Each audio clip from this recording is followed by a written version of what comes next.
নমস্কাৰ বন্ধুসকল, আপোনালোকৰ কাৰণে লৈ আহিছোঁ অত্যন্ত গুৰুত্বপূৰ্ণ খবৰ।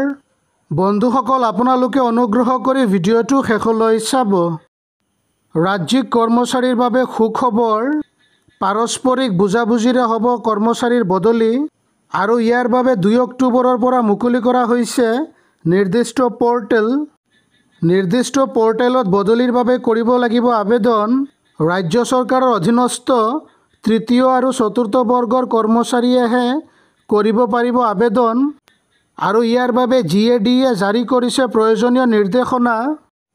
বন্ধুসকল, আপোনালোকৰ কাৰণে আৰু এটা অত্যন্ত ভাল খবৰ লৈ আহিছোঁ। চৰকাৰী কৰ্মচাৰীসকলৰ বাবে ভাল খবৰ। এতিয়াৰে পৰা ইচ্ছা কৰিলে 6 মাহৰ বাবে ছুটি ল'ব পাৰিব চৰকাৰী কৰ্মচাৰীয়ে। বন্ধুসকল, আপোনালোকে চাব পাৰে চৰকাৰী কৰ্মচাৰীসকলৰ বাবে ভাল খবৰ।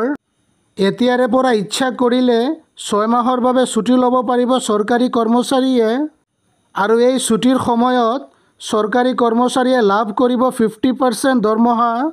বন্ধুসকল, আপোনালোকে চাব পাৰে নিজৰ বেছিক দৰমহাৰ 50% লাভ কৰিব এই বিশ্ৰাম ছুটিৰ সময়ত।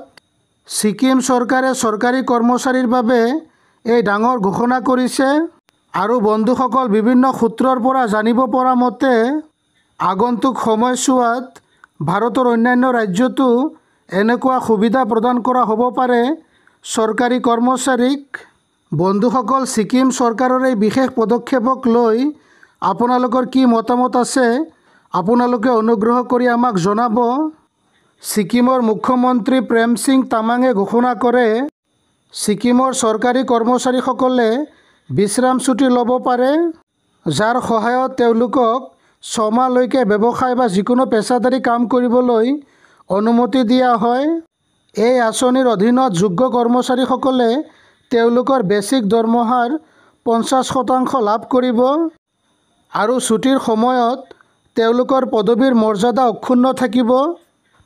উল্লেখনীয় বিষয়টো হৈছে চিকিৎসা সেৱা আৰু আৰক্ষী বিভাগৰ কৰ্মচাৰীসকলে এই সুবিধা লাভ নকৰিব।